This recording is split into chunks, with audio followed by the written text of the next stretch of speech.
오늘 우리에게 주시는 하나님의 말씀은 고린도전서 9장 19절에서 27절 말씀입니다. 내가 모든 사람에게서 자유로우나 스스로 모든 사람에게 종이 된 것은 더 많은 사람을 얻고자 함이라. 유대인들에게 내가 유대인과 같이 된 것은 유대인들을 얻고자 함이요, 율법 아래에 있는 자들에게는 내가 율법 아래에 있지 아니하나 율법 아래에 있는 자 같이 된 것은 율법 아래에 있는 자들을 얻고자 함이요, 율법 없는 자에게는 내가 하나님께는 율법 없는 자가 아니요 도리어 그리스도의 율법 아래에 있는 자이나 율법 없는 자와 같이 된 것은 율법 없는 자들을 얻고자 함이라. 약한 자들에게 내가 약한 자와 같이 된 것은 약한 자들을 얻고자 함이요, 내가 여러 사람에게 여러 모습이 된 것은 아무쪼록 몇 사람이라도 구원하고자 함이니, 내가 복음을 위하여 모든 것을 행함은 복음에 참여하고자 함이라. 운동장에서 다름질하는 자들이 다 달릴지라도 오직 상을 받는 사람은 한 사람인 줄을 너희가 알지 못하느냐. 너희도 상을 받도록 이와 같이 다름질하라. 이기기를 다투는 자마다 모든 일에 절제하나니 그들은 썩을 승리자의 관을 얻고자 하되 우리는 썩지 아니할 것을 얻고자 하노라. 그러므로 나는 다름질하기를 향방 없는 것 같이 아니하고 싸우기를 허공을 치는 것 같이 아니하며, 내가 내 몸을 쳐 복종하게 함은 내가 남에게 전파한 후에 자신이 도리어 버림을 당할까 두려워함이로다. 아멘. 여러분, 말의 앞뒤가 다르고 모순되는 말을 누군가가 한다면 어떤 생각이 드시겠습니까? 저 사람 신뢰하지 못하겠다라는 그런 마음이 들지 않겠습니까? 그런 면에서 우리가 믿는 이 기독교는 참으로 신비로운 종교입니다. 믿음을 너무나 중요히 강조하지만 모순되는 말들을 빈번하게 하는 역설적인 종교이기 때문입니다. 물론 모순되는 말을 한다는 것은 긍정적인 의미에서인데요, 우리가 알고 있는 기독교 내의 역설이 무엇이 있습니까? 절망이 은혜다, 고난이 축복이다, 죽음이 생명이다, 약함이 강함이다. 얼마나 많은 역설을 우리가 말하고 알고 경험하고 있습니까? 글로 읽을 때는 전혀 맞지 않는 말들이지만 우리는 앞서 말했었던 이 역설적인 말들을 사실임을 우리가 체험적으로 알고 있습니다. 높아지려 해보니 낮아진 경험들이 있으실 것이고, 보다 더 부유해지려고 해보니 가난해지는 것들을 우리 또한 경험하기도 합니다. 우리 인생은 이렇게 역설투성이임을 깨닫게 됩니다. 특히나 예수님은 산상수훈을 통해서 인간의 본성과는 상반된 역설을 가르치시며 삶의 패러다임을 바꾸게 하셨습니다.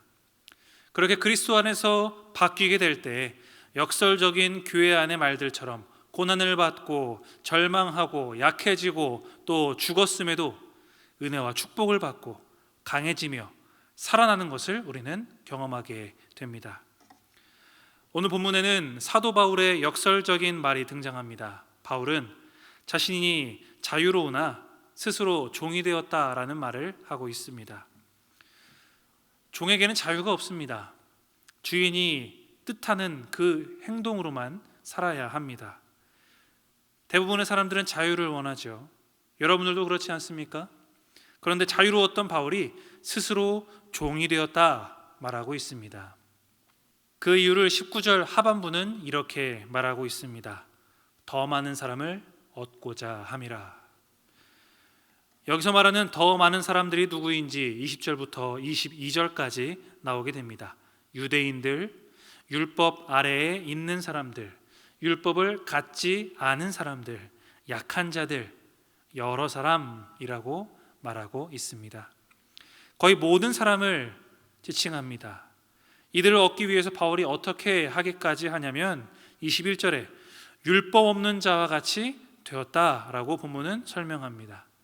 하나님 앞에서 율법 없는 자는 아니었지만 유대인들에게 복음을 들려주기 위해서 일시적으로 유대인들의 생활 방식을 택하여서 행동했음을 사도행전에서도 우리는 그 모습을 찾아볼 수 있습니다.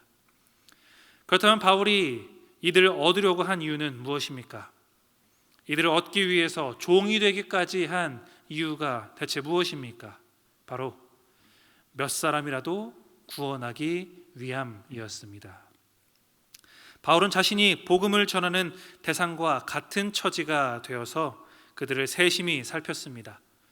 몇 사람이라도 구원하기 위해 여러 사람, 즉 거의 모든 이들에게 자신을 여러 모양으로 맞추어 나아갔습니다. 바울의 이런 모습은 우리 그리스도인들에게 큰 울림을 줍니다. 우리가 알고 있는 이 바울은 복음을 위해서 목숨을 바쳐 사역했었던 사람입니다. 돌에 맞아 피투성이 되어 거의 죽음 직전까지 되었어도 깨어나 다시 복음을 전하러 갔었던 사람입니다. 그의 삶을 성경을 통해서 들여다보면 예수 그리스도의 피 묻은 그 십자가 복음을 순수하게 또 힘있게 전했음을 우리는 알 수 있습니다. 바울이 전한 복음에는 타협이 없었습니다. 하지만 그 복음을 모르는 자들에게 전할 때 상대방에게 자신의 모든 것을 맞추고 바꾸어 나아갔습니다. 우리는 어떻습니까? 바울처럼 복음을 위해서 나 자신을 기꺼이 내려놓고 수고하고 애쓰고 있습니까? 혹 진리의 복음을 대상에 따라서 입맛에 맞추어 변형시키고 듣기 좋은 말들로 치장하여 전하고 있지는 않으십니까? 혹 내가 수십 년 신앙생활 해왔지만 내 자존심만은 못 버리지, 내 체면은 지켜야지 라면서 아직도 나를 붙들고 살아가고 계시지는 않으십니까? 복음을 위해 모든 것을 배설물로 여기고 자신의 모든 것을 여러 모양으로 바꾸어 사역했었던 이 바울의 열정을 우리가 배울 수 있기를 바랍니다. 진리는 변하지 않지만 그것을 담아내는 그릇인 우리는 얼마든지 유연해질 수 있어야 합니다. 이어서 바울은 24절부터 달리기 경주와 격투 경기를 예로 들며 공동체를 향한 권면의 말을 하고 있습니다. 당시 이 고린도에는 2년마다 이스트미아 경기가 열렸습니다. 바다의 신 포세이돈을 기리며 그를 기념하기 위해서 개최지 고린도 이스트모스 해협을 따라서 지어지게 됩니다. 고린도에서 바울이 사역했었던 1년 반이라는 시간 가운데 이스트미아 경기를 봤던 것 같습니다. 그래서 그들에게 익숙한 그 이스트미아 경기 중에 달리기와 격투 경기를 비유로 말했던 것이죠. 운동선수들이 승리의 관을 위해서 절제하며 이기기 위해 전념하지 않느냐? 달리는 사람이 아무리 많아도 상을 받는 사람은 한 사람뿐이다. 이것을 1등 아니면 아무 의미 없으니 싸워서 이겨라 라는 것으로 이해해서는 안 됩니다. 썩을 관을 위해서 운동선수들이 수고하는데 하물며 썩지 않을 상을 위해서 그 관을 위해서 다름질해야 하는 것이 마땅한 것이 아니냐라고 말하는 것입니다. 우리는 무엇을 위해서 달리고 있는지를 생각해 보게 됩니다. 운동선수가 월계관을 얻기 위해서 달리는 것이 의미 없지 않습니다. 하지만 우리 믿는 사람들이 오직 썩어질 것을 위해서만 달리는 것은 아무런 의미가 없습니다. 그것을 바울은 26절과 27절에서 자신을 빗대어 이렇게 표현하고 있습니다. 향방 없는 것 같이 하지 아니하고. 방향을 잃은 달리기는 잘못된 목표 지점으로 가게 합니다. 고린도 성도들에게 목적에 따라 올바르게 절제하며 나아가기를 권면하듯 우리 역시 썩지 않을 하나님이 주실 그 관을 얻기 위해서 나를 절제해 나가며 방향을 바로 설정하여 나아가야 합니다. 이 정도면 됐다고 생각해서는 안 됩니다. 왜냐하면 그 대단한 바울 역시 27절을 보니까 자신이 도리어 버림을 당할까 두렵다고 말하였기 때문입니다. 자신도 상을 받을 자격을 상실할지도 모른다. 받지 못할 수도 있기 때문에 간절히 상 받기를 사모하는 바울의 모습입니다. 우리도 제대로 달려봐야 하지 않겠습니까? 세상을 향해서 방향을 두고 목적 없이 뛰어가다가 공허하게 멈춰서는 것이 아니라 하나님께 나의 다름질을 내 달려야 하지 않겠습니까?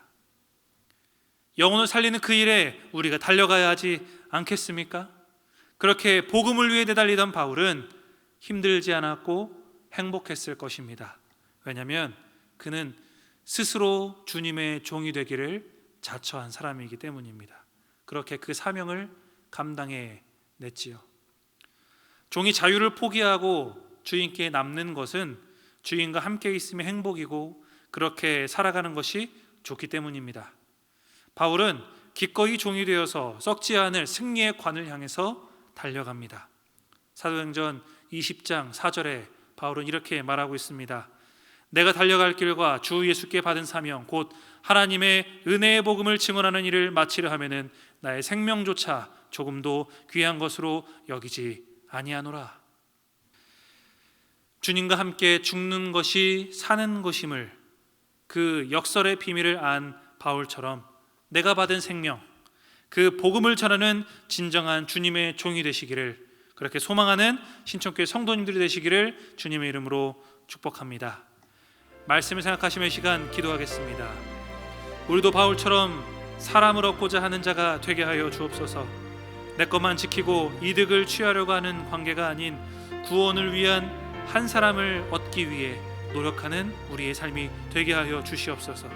그 일을 위해서 방향을 잘 맞추어 믿음의 경주를 해나갈 수 있게 하여 주옵소서라고 함께 기도하겠습니다. 기도합니다. 하나님, 우리의 걸음이 향방 없는 걸음이 되지 않게 하여 주시옵소서. 목적지를 잃은 다름질이 되지 않게 하여 주시옵소서. 기꺼이 주님의 종되기를 자처하며 주님이 걸어가신 그 길, 복음의 길, 생명의 길을 가게 하여 주옵소서.